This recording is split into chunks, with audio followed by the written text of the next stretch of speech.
Hi, hello. Welcome to the land that built us. I'm Nicole Snyder. My husband is Jason Snyder, and I would say like, oh yeah, he'll totally be on all these videos. Reality is, I've been trying to film a video for 2 months. He's not into it. So I'm gonna do it, and you will see lots of him on here, but that's just who it is. Wow, I'm saying a lot already, and I'm already annoyed with myself, so let's back that up. I got a curl going funky places. Ugh. Spoiler alert, I'm not perfect. Never claimed to be perfect, and fall short of what people would consider perfect every single day, every hour, every minute. I want to get our story on record because I feel like it's a true testament of faith and having faith in a process and faith in a plan and faith in your intuition and where God is going to lead you. Now, I understand I probably just lost some people with that statement. I was not raised religious.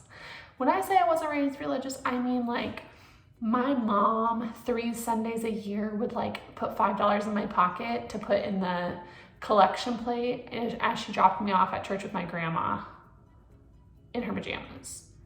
Like that's a level of religion that I grew up with. But over the last year, I have really found my faith more and more. And honestly, over the last 8 years of becoming a parent and the way in which we became a parent, I have really realized, a lot of it's been in hindsight, that God has had his hand in a lot of things that we've done. And they always say hindsight's 2020. Mic check. Mic check 1, 2. Told you, not perfect. I have small ear holes. That's what she said. Anyways, I've always felt that long story short, we were foster parents because we went through 2.5 years of infertility, got placed with our oldest 2 boys. We have 5 children total. Oldest 2 boys, 10 days later, we found out we were pregnant. Bada bing, bada boom. We have 5 children, 4 live with us. The 4 that live with us are 8 and under. That's our life in a nutshell. So the story of our land, how we got to this land that built us.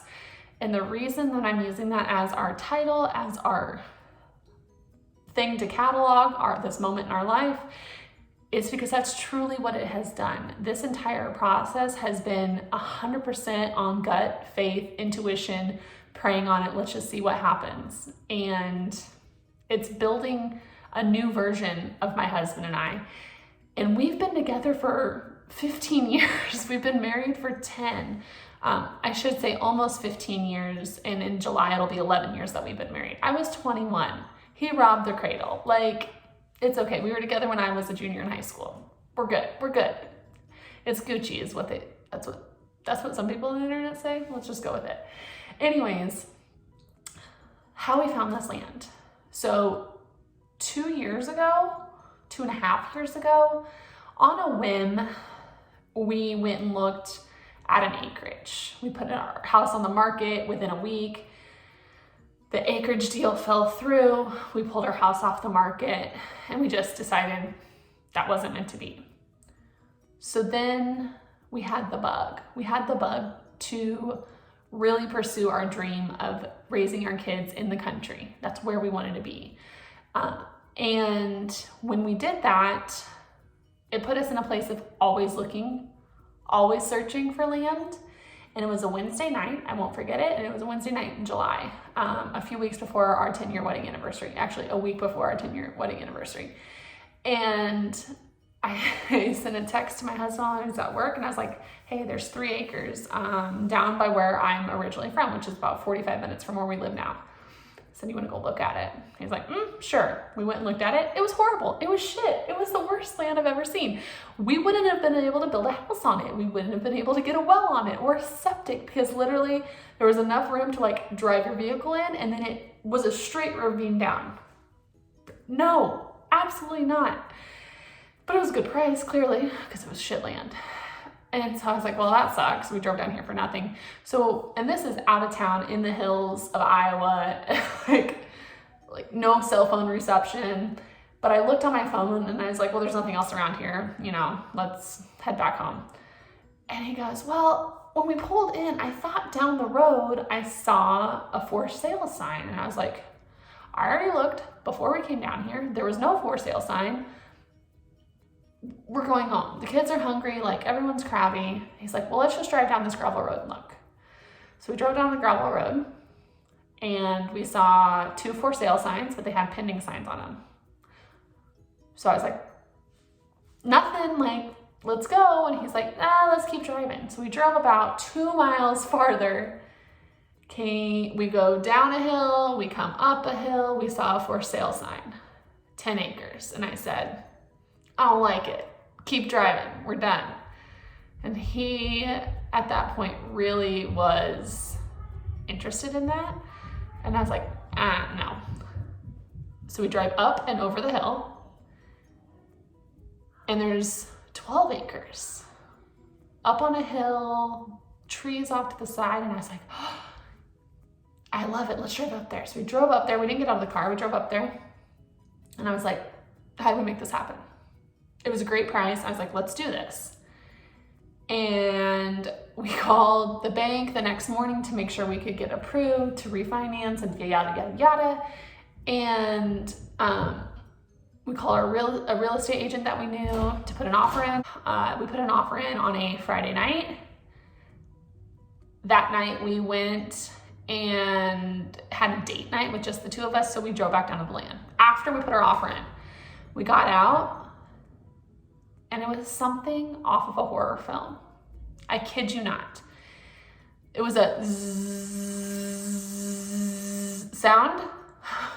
Yeah, mosquitoes. Here we are, middle of July, on top of a hill, no water, and there's mosquitoes everywhere. And not just a few, but enough to where they're like stuck all over us. All over our clothes. Like I had a light colored shirt on and it was like peppered. Okay. I hopped in the car, shut the windows and doors, and I was like killing mosquitoes all over. And I looked at Chase, like, this isn't it. This isn't it. This is not it. And I truly believe that that was God's warning to us of get the hell out of here. This land is not for you. Come to find out, those 12 acres had a pond on it that was completely stagnant and swampy, and on top of the hill had standing water, which we don't know for sure, but that is where we were like looking to build, was on top of that hill. And since it had standing water on top of the hill, likely there's some sort of water that could have washed out underneath of it. It was a good thing. But that same night, we went over and looked at the 10 acres that I had originally said no to. And the thing is the reason we didn't know that this land was even for sale is because it hadn't even listed yet. They put the signs up, but it hadn't hit like online yet. And where we live, land goes fast, like 24 hours fast. And so we called our realtor and I said, let the deal expire, because we ended up getting a counter offer on the original 12 acres. I said, let the deal expire. We don't want it, but we want to put an offer in on our 10, or on these 10. We put it on, we got an answer within 3 hours, they accepted it. We were in escrow. So we closed on that land in September 15th of 2020, and we officially are landowners, but also own a home that we have completely remodeled, the entire thing.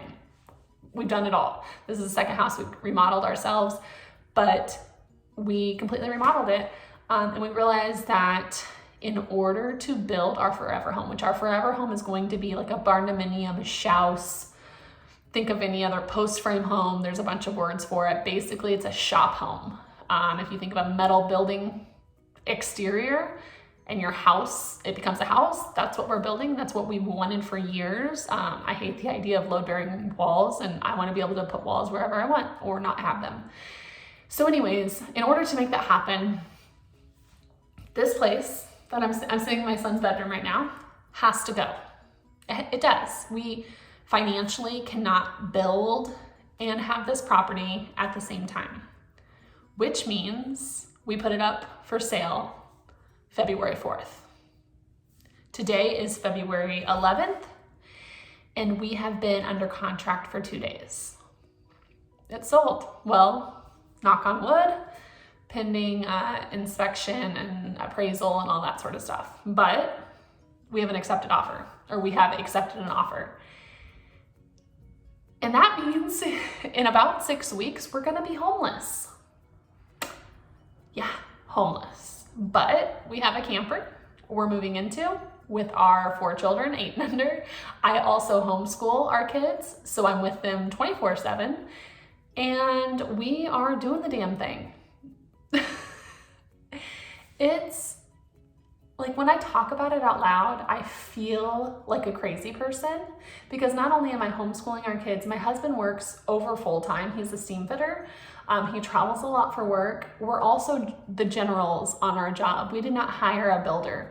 We saw, when we met with a builder, he told us what his percentage is. He said, I make 9%. That's on top of everything else that he marks up. No, mama's on a budget, like, no. And the approximate square footage of our home when it's built, we will have, I'll just give you brief specs. Our garage will be about 1,500 square feet. Our house living quarter section of it will be about 3,500 square feet. And we're able to build it for what, we're hoping to build it for what a builder was gonna build a stick home for 1,700 square feet, unfinished basement. Now, this house won't have a basement. We will have a storm shelter because we have to in Iowa, tornadoes, duh. But this is something that I'm very excited about. My husband is super excited about. Our kids are excited about. And yeah, we're gonna be in the camper at a campground while we build it until we get utilities on our land, and then we can move out to the land. But this is the adventure that we're taking. And God has put this in our path, because that land being there, us seeing that sign, it was just one of those meant to be situations, us getting attacked by mosquitoes and realizing that wasn't the land for us. Thank you for pointing me in the correct direction, Lord. And then our house selling in 4 days over ask, which blows my mind. And then after I was very specific in a prayer for it. And like I said, I am not good with religion. Don't ask me to quote a Bible verse. Don't know one. I can Google one, look it up. But this has really been a testimony of just trusting in the Lord to provide you the guidance, not the inaction, because everything that we've done has required action. It's required time. It's required commitment. It's required us to do something. Finish our house, list it, go look, make the effort. But there have been moments along the way where we've been nudged a certain direction based on the circumstances. And I hope you stick around and see what this brings. Here's what you can expect from me sharing on my newly created Instagram that I'm completely separating from my personal, and this YouTube channel. Never had one before, to actually post stuff on. How often I'm gonna do this? I don't know how this works. But what you can expect from me is I probably will cuss. I will hopefully be able to show you the step-by-step process of us building our house. I will, and when I say I, also mean my husband, Jason. He's just so camera shy. And let's be honest. Right here. Inside conversation. I'm better on camera than he is, because he's just a quiet fella, right? Doesn't want the attention on him. I was born an attention whore. I'm a Scorpio. Things you need to know, okay? So this is like normal to me, like talking to my phone on a, what is today, Thursday afternoon, like, what up? So this is easier for me than if he did it. He would just feel awkward. So I'm kind of the voice of it all. But I'm hopefully going to share some DIY stuff that we're doing. We are planning on actually doing a good, we're subcontracting a bunch out, but we're going to do our own in-floor heat. We are going to do our own floating shelves. I'm going to be staining our own front door and our beams and our island, and we're building our own hood vent for the insert. We're doing a lot of ourselves. I'm going to do our own, we're going to build our own mudroom bench thing. We're going to be installing our own cabinets. So there's a lot that we're going to be doing ourselves, and I want to take you guys along in that process. One, because it might be entertaining. Two, it might be informational. And three, it just might, you know, be fun to look back on and watch our kids in this process, because they're doing it right alongside us. So I hope that you stick around. Feel free to share this with anybody else that you know that is either thinking of building a house like ours, has built a house like ours, is thinking of moving into their camper. And when I say camper, y'all, we're talking like 200 square feet. We're not talking a fifth wheel rolling whorehouse. Like, that's not what we're doing. It's gonna be some tight quarters. We're gonna have to get creative with all the things. But we're excited to see where it goes. And yeah, welcome to the land that built us.